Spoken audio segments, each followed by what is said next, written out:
امریکہ کا guided missile آبدوز مشرق وسطی بھیجنے کا حکم۔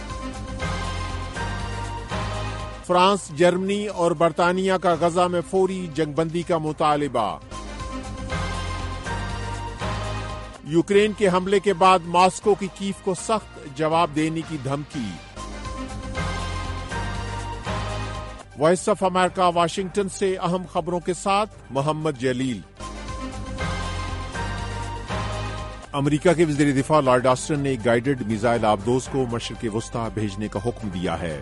محکمہ دفاع کے مطابق اس کے ساتھ ہی آسٹن نے طیارہ بردار بحری جہاز USS ابراہم لنکن کے اسٹرائک گروپ کو علاقے کی طرف مزید تیزی سے روانہ ہونے کا بھی کہا ہے۔ یہ امریکی اقدام ایسے وقت میں اٹھایا گیا ہے جب امریکہ اور دیگر اتحادی اسرائیل اور فلسطینی عسکری تنظیم حماس کے درمیان جنگ بندی کے معاہدے کے اصول کے لیے کوششیں کر رہے ہیں تاکہ خطے میں بڑھتے ہوئے تناؤ کو کم کیا جا سکے۔ تہران میں حماس کے سیاسی رہنما اسماعیل ہانیہ اور بیروت میں حزب اللہ کے ایک سینئر کمانڈر کی ہلاکت کے بعد خطے میں کشیدگی بڑھنے سے وسیع تر جنگ کے خدشات میں اضافہ ہوا ہے۔ ادھر امریکی محکمہ دفاع کے بیان کے مطابق وزیر دفاع آسٹن نے اتوار کو اپنے اسرائیلی ہم منصب سے بات کی اور امریکہ کی جانب سے اسرائیل کے دفاع کے لیے ہر ممکن قدم اٹھانے کے عزم کا اعادہ کیا، جبکہ خبر رساں ادارے رائٹرز نے ایکسیوس رپورٹر کا حوالہ دیتے ہوئے کہا کہ اسرائیل کے وزیر دفاع نے امریکہ کو بتایا کہ ایران اسرائیل پر بڑے حملے کی تیاری کر رہا ہے۔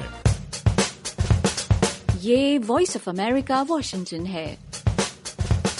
فرانس، جرمنی اور برطانیہ نے کہا ہے کہ غزہ میں جنگ بندی کے لیے بات چیت میں مزید تاخیر نہیں ہونی چاہیے۔ تینوں ممالک کے رہنماؤں نے ایک مشترکہ بیان میں ایران اور اس کے اتحادیوں کو بھی متنبع کیا ہے کہ مشرق وسطی میں تنازع کو نہ بڑھائیں۔ تینوں ممالک نے مشترکہ بیان میں کہا ہے کہ لڑائی اب ختم ہونی چاہیے اور عسکری تنظیم حماس کے زیر حراست تمام یرغمالیوں کو رہا ہونا چاہیے۔ انہوں نے کہا کہ غزہ کے لوگوں کے لیے فوری اور بغیر کسی رکاوٹ کے امداد کی ترسیل ہونی چاہیے۔ اسرائیل حماس کے ساتھ امریکہ، قطر اور مصر کی ثالثی میں ہونے والے مذاکرات میں دوبارہ شامل ہونے کی رضامندی دے چکا ہے، جبکہ حماس کا کہنا ہے کہ کسی نئی تجویز کی بجائے صدر بائیڈن کے تجویز کردہ جنگ بندی کے معاہدے پر عمل ہونا چاہیے۔ چین نے کہا ہے کہ ایران کو اپنی خود مختاری اور سلامتی کی دفاع کا حق حاصل ہے۔ چین کے وزیر خارجہ وانگ جی نے ایرانی ہم منصب سے اتوار کو ٹیلی فون پر گفتگو کی اور خطے کی صورتحال پر تبادلہ خیال کیا۔ اس موقع پر چین کے اعلیٰ سفارتکار نے تہران میں 31 جولائی کو عسکری تنظیم حماس کے رہنما اسماعیل ہانیہ کی ہلاکت کی مذمت کا اعادہ کیا۔ وانگ جی نے کہا کہ حماس کے سربراہ پر حملہ نہ صرف ایران کی خود مختاری کی خلاف ورزی ہے بلکہ اس نے خطے کے امن و استحکام کو بھی خطرے میں ڈال دیا ہے۔ Voice of America Urdu service کا ٹی وی شو۔ روس نے کہا ہے کہ یوکرین کے سرحدی علاقوں پر ہونے والے حملوں کا سخت جواب دے گا۔ روس کی وزارت خارجہ کی ترجمان نے کہا کہ روس کی فورسز کی طرف سے سخت رد عمل آنے میں دیر نہیں لگے گی۔ روس کی وزارت خارجہ کا یہ بیان ایک ایسے وقت سامنے آیا ہے جب یوکرین کی فورسز نے روس کے کرسک کے سرحدی علاقے میں 30 کلومیٹر تک پیش قدمی کر لی ہے، جبکہ روسی حکام نے سرحدی علاقوں سے اپنے شہریوں کے انخاء کا حکم دیا ہے۔ فروری 2022 میں یوکرین پر حملے کے بعد کیف کی روس کے خلاف یہ سب سے بڑی جوابی کارروائی ہے۔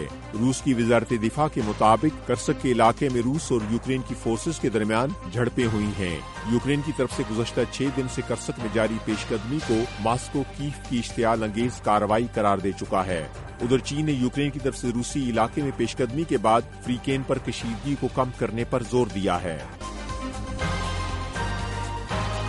بھارت کی مشرقی ریاست بہار میں ایک مذہبی تقریب میں بھگدڑ مچنے سے کم از کم 7 افراد ہلاک اور متعدد زخمی ہو گئے ہیں۔ یہ واقعہ اس وقت پیش آیا جب پیر کو جہان آباد ضلع میں عقیدت مند مذہبی تقریب میں شرکت کے لیے اکٹھے ہوئے اور ہجوم میں بھگدڑ مچ گئی۔ عینی شاہدین کا کہنا کہ افراتفری اور ناقص انتظامات کی وجہ سے یہ حادثہ پیش آیا۔ اس سے قبل گزشتہ ماہ ریاست اتر پردیش میں مذہبی تقریب میں بھگدڑ سے 100 افراد ہلاک ہو گئے تھے۔ وائس آف امریکہ واشنگٹن کی اردو سروس سے خبروں کا یہ بلیٹن اب ختم ہوتا ہے۔ میں ہوں محمد جلیل اور ایڈیٹر تھی سارا حسن۔